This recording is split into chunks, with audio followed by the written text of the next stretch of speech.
ایک بندہ سنیارے کا کام کرتا ہے، گولڈ سمتھ ہے، اس کے پاس 10 تولے سونا ہے، وہ اس سونے سے کاروبار میں لین دین کرتا ہے، کیا اس پر زکوٰۃ واجب ہے؟ جی کیوں نہیں واجب؟ وہ اس کی ایکویٹی ہے، راس المال ہے، مال تجارت ہے، بیچنے کی غرض سے ہے، اس پہ زکوٰۃ 10 کے 10 تولے پہ بنے گی جب تک کہ وہ کم ہو کے 7.5 تولے کے تھریشولڈ پوائنٹ سے نیچے نہیں آ جاتا۔ سنیاروں نے سینکڑوں تولے، ہزاروں تولے سونا رکھا ہوا ہے، اور وہ کہتے ہیں نہیں ہماری تو مہینے کی انکم اتنی نہیں، ہم زکوٰۃ کہاں سے دیں؟ یہ پتہ نہیں کس نے دماغ میں کیڑا ڈال دیا ہے کہ مہینے کی انکم میں سے زکوٰۃ دینی ہوتی ہے اور سونے میں سے زکوٰۃ نکالنی ہوتی ہے۔ تو زکوٰۃ دیں گے آپ؟ کیوں نہیں دیں گے؟ راس المال جو آپ کا ہے نا، جو ایکویٹی آپ کی لگی ہوئی ہے، ڈیٹ کو آپ نکال دیں گے۔ اچھا، بعض بڑے ہوشیار ہیں، وہ کہتے ہیں دیکھیں جی 20 لاکھ کاروبار میں لگایا ہوا ہے، 10 لاکھ کا مقروض ہوں،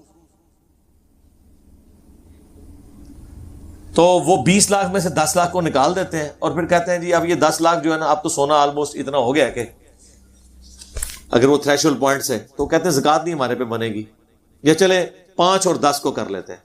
وہ کہتے ہیں 10 لاکھ میرا اپنا ہے، 5 لاکھ کا میں نے قرضہ اٹھایا ہوا ہے، تو میرے اب نیٹ ہو گئے 5 نہ، نیٹ آپ کے تھے 15 میں سے 5 نکالیں گے، اپنے 10 میں سے 5 کیوں نکال رہے ہیں؟ آپ کے 10 میں وہ 5 ایڈ ہوا جو قرض کے طور پر تھا، تو قرضہ آپ نکال دینا 5، باقی بچ گیا 10 جو ہے وہ تھریشولڈ پوائنٹ کراس کیے ہوئے 7.5 تولے سونا، 1.38 پہ پہنچ چکے آلموسٹ اب۔ تو وہ کیا کرتے ہیں؟ وہ اپنے 10 میں سے وہ 5 نکال دیتے ہیں۔ کتنی غلط میتھمیٹکس ہے یار! آپ کے 10 میں وہ 5 ایڈ ہو کے 15 بنا، اب آپ قرضہ اس میں سے 5 نکالیں گے، جو آپ نے اپنے مال میں ایڈ ہی نہیں کیا ہوا، اپنے مال میں سے وہ 5 کیوں نکالیں گے آپ؟ سمجھ آئیے آپ کو میری بات؟ 10 لاکھ کے تو آپ مالک ہیں، 5 لاکھ مزید آپ نے قرضہ اٹھایا ہے، تو ٹوٹل کتنا ہوا؟ 15 میں سے 5 نکالیں گے تو زکوٰۃ آپ پہ اب بھی بنے گی۔ یہ تو نہیں کہ وہ جو 5 آپ نے اٹھا کے 15 کی ہے، اس 5 نے آپ کے 10 کو بھی 5 کر دیے۔ واہ واہ واہ، ایک ہی میتھمیٹکس ہے۔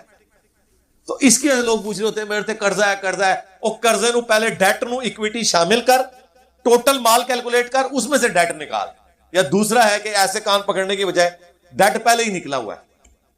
لیکن بعض جگہ یہ آپ کو دیکھنا پڑتا ہے، کاروبار میں چیزیں مکس ہوئی ہوتی ہیں، تو اس میں آپ نے پھر تقسیم کرنی ہے کہ اتنی میری ایکویٹی ہے، راس المال اتنا میں نے ادھار ڈیٹ اٹھایا ہوا ہے، تو آپ صرف ایکویٹی کے اوپر، اور ایکویٹی بھی آپ کی وہ جو مال تجارت ہے، جو اس کو سپورٹیو چیزیں ہیں نا، ان کے اوپر زکوٰۃ نہیں ہے۔ یعنی ہوٹل کے فرنیچر پہ، ہوٹل کے برتنوں پہ، ہوٹل کے چولہوں پہ کوئی زکوٰۃ نہیں ہے، کیونکہ وہ ارننگ کا ذریعہ ہے وہ چیز۔ اسی طریقے سے کسی نے مشینری لگائی ہوئی ہے، پلانٹ لگایا ہوا ہے، اس پلانٹ کی مشینری کی جو قیمت ہے اس کے اوپر زکوٰۃ نہیں ہے، اس سے جو انکم ہو رہی ہے، جو پروڈکٹ بن رہی ہے، اس کے اوپر زکوٰۃ ہے۔ آپ کے پاس 1 کروڑ کی گاڑی ہے رینٹ اے کار پہ، 0 زکوٰۃ، اس کی کمائی پہ زکوٰۃ ہے، وہ بھی 1 سال تک جڑے تو، اگر ساتھ ساتھ کھا رہے ہیں کوئی زکوٰۃ نہیں۔ لیکن 1 کروڑ روپیہ گھر پڑا ہوا ہے، ہر سال 2.5 لاکھ زکوٰۃ نکلے گی جی، اگر آپ نے اس کو اپنے پاس رکھنا ہے۔ اب کتنی حیران کن بات ہے کہ آپ پیسہ رننگ میں لے آئیں تو اسلام آپ سے زکوٰۃ اٹھا لیتا ہے، جو قرآن میں آیا کہ یہ نہ ہو کہ اغنیا ہی میں دولت گھومتی رہے، کیونکہ جب آپ اسے روڈ پہ لے کے آتے ہیں گاڑی کو، پٹرول والے کا روزگار کھلتا ہے، ڈرائیور کا روزگار کھلتا ہے، گاڑی پنکچر ہوگی، وہ پنکچر لگانے والے کا روزگار کھلے گا، اس کی جب آپ ٹیوننگ کروائیں گے اس کا روزگار کھلے گا، کتنے لوگوں کا روزگار جڑا ہوا ہے اس کے ساتھ، تو اللہ تعالیٰ آپ سے وہ چیز اٹھا لیتا ہے۔ اسلام آباد میں آپ F7 میں چلے جائیں، کروڑ پتی غریب لوگ رہ رہے ہیں، F7 میں آپ کو عام ماٹھی کوٹھی بھی نا 8-10 کروڑ روپے کی ہوگی۔ اب اس میں جو لوگ رہ رہے ہیں، ایک پورشن میں خود رہ رہے ہیں، ایک کرائے پہ دیا ہوا ہے، کرایہ کتنا ہے؟ 2 لاکھ 2.5 لاکھ 3 لاکھ، اس سے ان کا مہینے کی گزر بسر ہوتی ہے، اور کمائی کا کوئی سورس نہیں ہے۔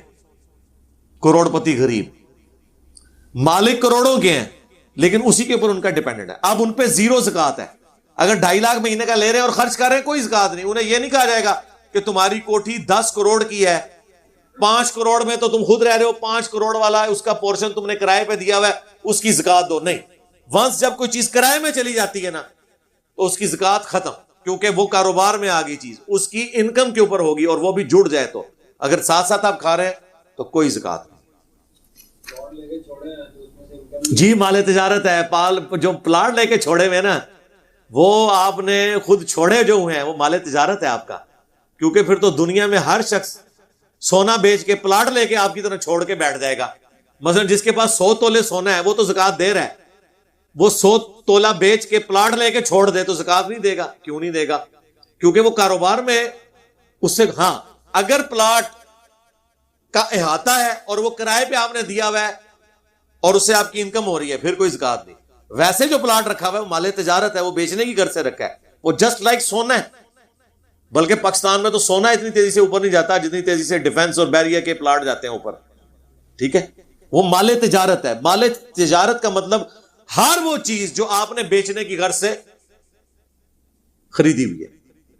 ہاں آپ نے مکان بنا کے بیچتے ہیں, کرائے پہ نہیں دیتے, 10 مکان آپ کے پاس پڑے ہوئے ہیں, اس پہ تو آپ زکات دیں گے کیونکہ آپ نے وہ کرائے کی غرض سے نہیں رکھا ہوا, بیچنے کی غرض سے ہے. وہ آپ کا راس المال ہے, وہ پروڈکٹ ہے. پروڈکٹ کا معاملہ بالکل ڈیفرنٹ ہے. اور جو آپ کے ذاتی استعمال میں ہے اس پہ آپ کے اوپر کوئی زکات نہیں, چاہے 1 کروڑ روپے کی گاڑی ہے. ہر مسلک نے اپنے حساب سے سنت و بدعت کی تعریف کر رکھی ہے. قرآن و سنت کی روشنی میں بدعت کے اوپر مسئلہ 75A اور B میرا تفصیلی دیکھ لیں. بدعت کی سمپل ڈیفینیشن یہ ہے جو بخاری مسلم میں آئی, من احدث فی امرنا ھذا فہو رد, جس نے ہمارے دین کے اندر جو ہم نے تعلیم کیا کوئی چیز ایڈ کی وہ مردود ہے. جو دین کو سپورٹیو چیزیں وہ بدعت نہیں ہوتی. مثلا حج کے لیے جب جاتے ہیں ہم ہوائی جہاز کا سفر کرتے ہیں تو یہ ہوائی جہاز کا سفر بدعت نہیں ہے, کیونکہ اس سے حج کے رکن میں کوئی فرق نہیں پڑتا. 7 کی بجائے 8 چکر نہیں ہوتے اور نہ 6 ہو جاتے ہیں. وہ چکر جو آپ لگا رہے ہیں چاہے آپ ویل چیئر پہ لگائیں, پیدل لگائیں, اونٹ پہ لگائیں, اس سے کوئی فرق نہیں. نبی علیہ السلام نے تو اونٹ پہ طواف کعبہ کیا ہے. یہ بھی کتنا بڑا جھوٹ مشہور ہے کہ حضور نے پیدل حج کیا ہے, تو یہی سنیا ہوگا. اور لوگ ادھر اپنی جوتیاں گھسا رہے ہوتے ہیں, سنت پہ عمل کر رہے ہوتے ہیں. نبی علیہ السلام نے تو اونٹ پہ حج کیا جی, آپ نے تو پیدل حج کیا ہی نہیں ہے. اور یہ تو بڑی بیوقوفی ہے کہ کوئی شخص فیملی کے ساتھ سفر کر رہا ہے اور پیدل حج کرنا شروع کر دے, خود بھی عذاب میں ڈلے گرمیوں میں اور ان کو بھی ڈالے. سواری یوز کرے, سنت ہے. ویسے کسی کو شوق ہے تو وہ ایڈونچر ضرور کرے, سنت تو سواری پہ ہے. تو دین کو سپورٹیو, ایئر کنڈیشن مسجد میں لگا ہوا, یہ اس سے نماز میں کوئی فرق نہیں پڑتا. یہ نماز کو سپورٹیو, مسجد کو سپورٹیو ایک چیز ہے. قالین, لائٹنگ, کوئی نہیں کہتا کہ جناب سامنے اس اے سی شریف کے, نیچے ان بلبوں شریف کے, اوپر اس قالین شریف کے, منہ طرف کعبہ شریف کے. نہیں, یہ سپورٹیو چیز ہے. اس کے لیے مسلم میں حدیث ہے, جس نے اسلام میں اچھا طریقہ جاری کیا اسے اس کا ثواب ملے گا, اور جتنے لوگ اس پہ عمل کریں گے ان کا ثواب بھی ملے گا اور ان کے ثواب میں بھی کمی نہیں ہوگی. اور جس نے برا طریقہ جاری کیا اس کا وبال اس پہ ہوگا, اور جو لوگ عمل کر رہے ہیں ان کے اپنے وبال میں بھی کمی نہیں ہوگی. اب آپ سوچیں گے اچھا طریقے کون سے اور جاری ہوئے ہیں. بخاری شریف کتابی شکل میں حدیث کو لکھنا, نبی علیہ السلام, صحابہ کرام, تابعین, تبع تابعین نے باقاعدہ کوئی کتاب حوالے نہیں کی. پرسنل ضرور لوگ نوٹس بناتے تھے اس وقت, لیکن یہ کتاب کی شکل میں سنت کو محفوظ کرنا ایک اسلام میں اچھا طریقہ ہے. لیکن اس کے اندر جو لکھا ہوا ہے وہی ہے جو حضور نے تعلیم کیا ہے. اگر وہ اس میں تبدیلی کر دیتے وہ بدعت ہوتی. ویڈیو کیمرے میں قرآن کی تفسیر ریکارڈ کروانا, دینی مسائل ریکارڈ کروانا, یہ ایک اچھا طریقہ ہے, لیکن اندر وہی کچھ بیان ہو رہا ہے جو اپنی اصلی جگہ موجود ہے. الیکٹرانک کاؤنٹر کے اوپر سنت اذکار کو شمار کرنا یہ طریقہ ہے, لیکن پڑھ رہے آپ وہی ذکر ہیں, یا جنید یا جنید یا جنید نہیں پڑھ رہے, وہ پھر بدعت ہو جائے گی, شرک کی طرف چلی جائیں گی چیزیں. الیکٹرانک کاؤنٹر پہ پڑھیں, بے شک دانوں والی تسبیح کے اوپر پڑھیں, اچھا طریقہ ہے, آپ جس طرح مرضی. یعنی یہ جو اب گھڑی جب اجمیر شریف والوں نے بنائی تھی, ہاں, تو آج تک جب ہم یہ گھڑی دیکھ کے نماز کے لیے جاتے ہیں اس کا ثواب ان کو پہنچتا ہے. لیکن ایسا نہیں ہوا، انہوں نے نہیں بنائی. اگر وہ مسلمان ہوتا بنانے والا تو اس سے ثواب ملتا. یہ پنکھا جب بغدادی والوں نے پہلی دفعہ انوینٹ کیا تو آج تک جب پنکھے کے نیچے لوگ نماز پڑھتے ہیں ان کو ثواب ملتا ہے. اگر ایسا ہوا ہوتا، نہیں ہوا، افسوس ہے. تو یہ جو جتنی سپورٹیو چیزیں ہیں ان کا ثواب اس صورت میں کسی کو ملے گا جب اس کا عقیدہ درست ہوگا. ادروائز دنیا میں اس کی تعریف کی جائے گی. سر ایڈون کی آج تک ہم تعریف کر رہے ہیں. اگر وہ پنسلوینیا میں 1853 کے اندر تیل کا کنواں نہ دریافت کرتے تو آج تو پوری اکانومی اسی تیل کے اوپر، بلیک گولڈ کے اوپر چل رہی ہے. اللہ نے انہیں سجھایا. تو اس طرح ہی معاملات آگے چلے.